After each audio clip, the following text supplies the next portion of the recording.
this video, my review of the Wahoo KICKR Smart Trainer and why it's converted me from a very unenthusiastic indoor cyclist to a pain cave addict. Let's get this out of the way though. I'm not a qualified reviewer of smart trainers. My experience is limited to this trainer, which I've been using for the past 5 months, and the old wheel-on turbo it replaced. I'm a pretty average road cyclist in his 40s. I just want to get fitter and make the process of doing so as entertaining and convenient as possible. Also, I use the KICKR almost exclusively with Zwift. There may be the odd blind spot when it comes to integrating with other training apps and devices. So I present my thoughts on the KICKR in that context. Feel free to find useful or ignore as you see fit. Why I bought a Wahoo KICKR over other smart trainers. My trusty non-smart trainer of over 10 years was made by Elite, and I've been very happy with it, even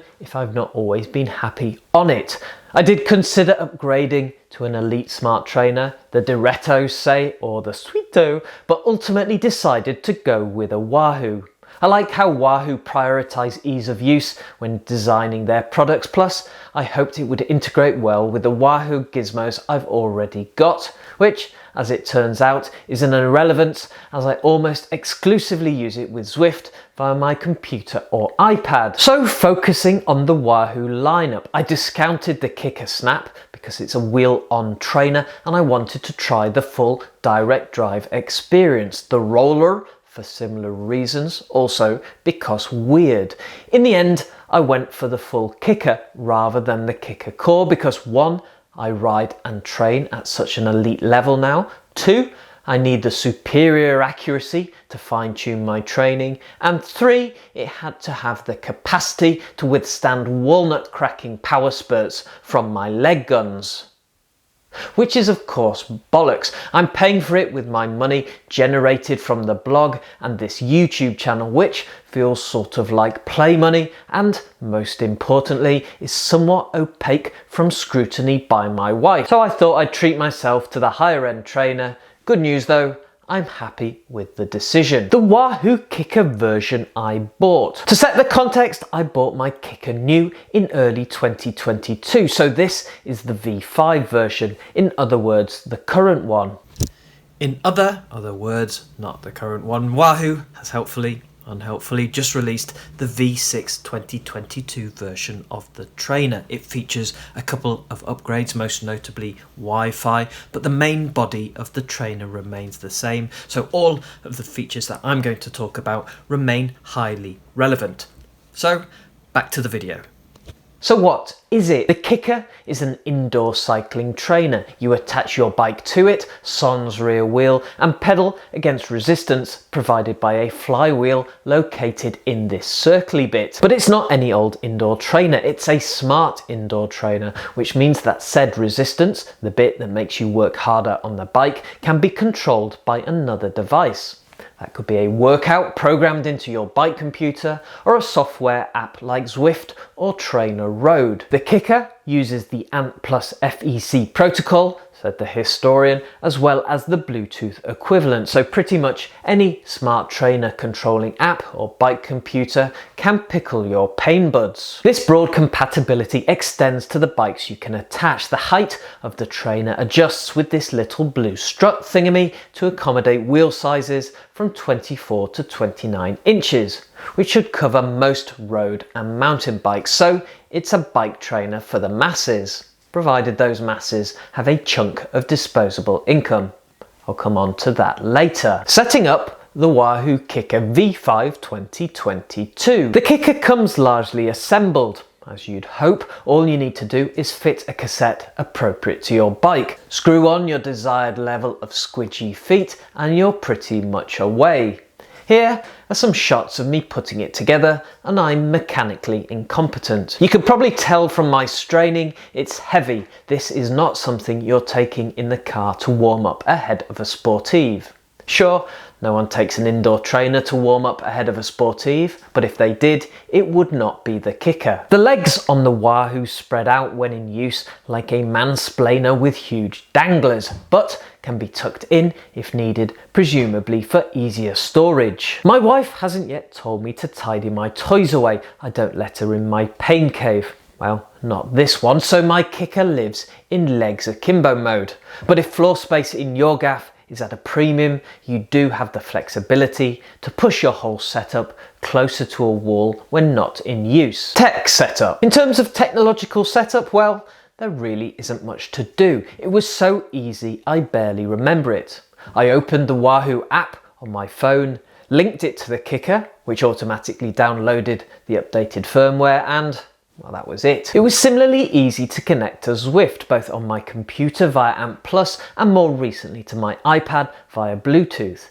Each time I loaded up Zwift, made sure the KICKR was plugged in, and it just appeared there ready to select. And it doesn't require much effort to keep it running smoothly and accurately. Firmware updates happen automatically when you open the Wahoo app. Not that I've seen one yet. The KICKR auto calibrates to ensure that power recording accuracy remains on point. So it scores highly in the not being a hassle to get working stakes, and when it's working, what do I use it for? Indoor cycling. So far I've ridden on the KICKR 46 times and 100% of those sessions have been on Zwift.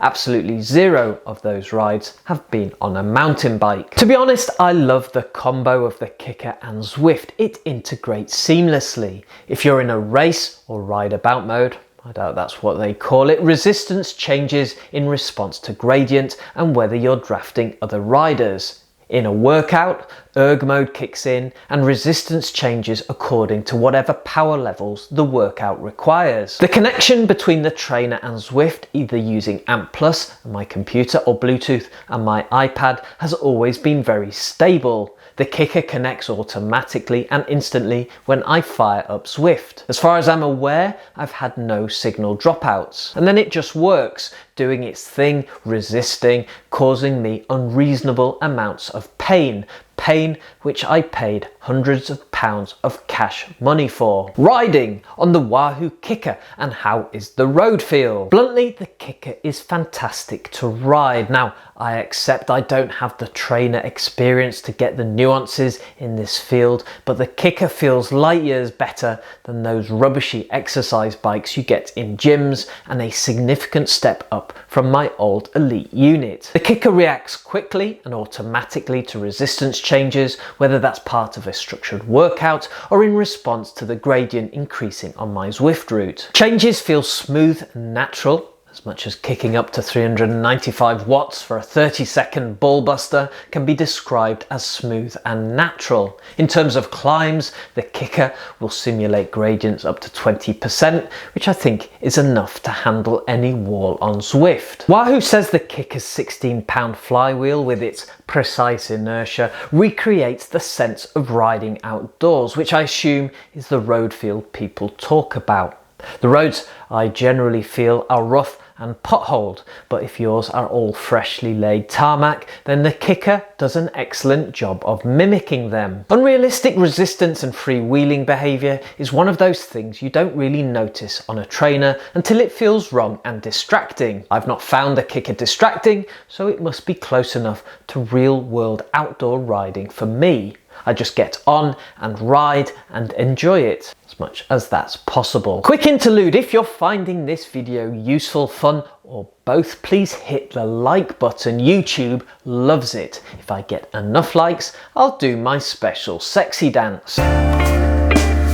Riding out of the saddle. I guess I'm not unusual in spending most of my time on the indoor trainer riding with my buttocks affixed to the saddle. Part of the reason for training on the KICKR is to build the muscular endurance in my legs over sustained efforts. But I have, from time to time, found myself dancing on the pedals to give my legs a quick break because the workout instructions demand it, or because Kate Bush kicks in on the stereo, and the KICKR feels very stable when I do so. The trainer has these squidgy feet at the end of each splayed out leg. Wahoo calls them axis feet, which I suppose sounds more on brand. The feet are a new feature with the V5 version and provide a bit of give to allow the trainer and therefore your bike to rock side to side slightly as you ride. It comes with 3 different pairs at various squidge levels to suit varying rider weights.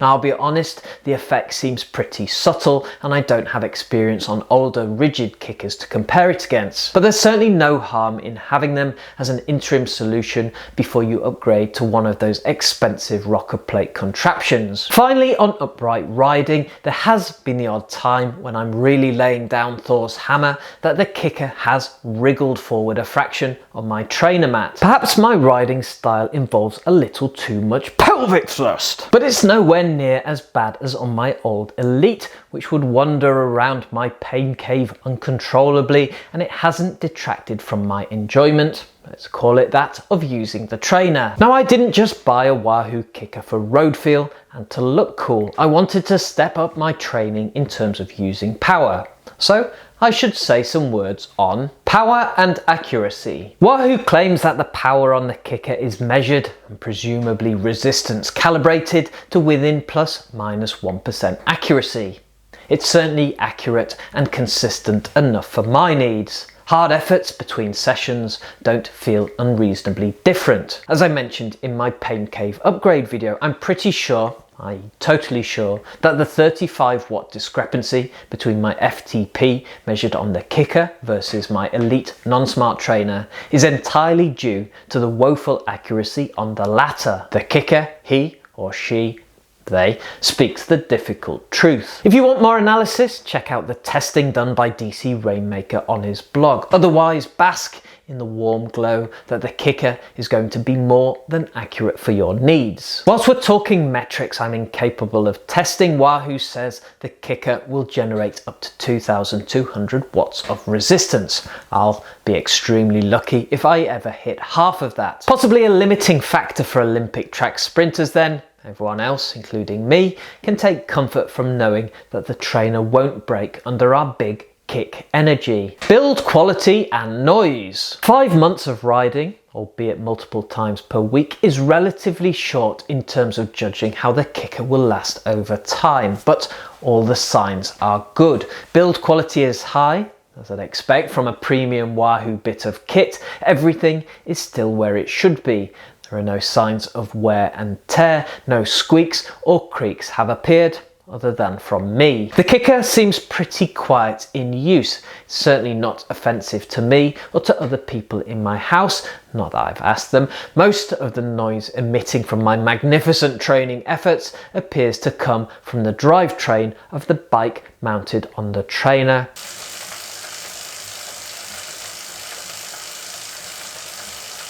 And from me. I can comfortably hear a TV over the top of the noise from my KICKR based setup without resorting to headphones or subtitles. I could not say that must be a Chinese one. That's a Suzuki Intruder 250cc. Whilst I ride on our ground floor solid hardwood over concrete with a rubber training mat, my sense is that the KICKR passes very little sound or vibration into the floor, so it would be good for someone living in a flat or apartment. My presumption is that the KICKR will continue to perform well and accurately for many years to come.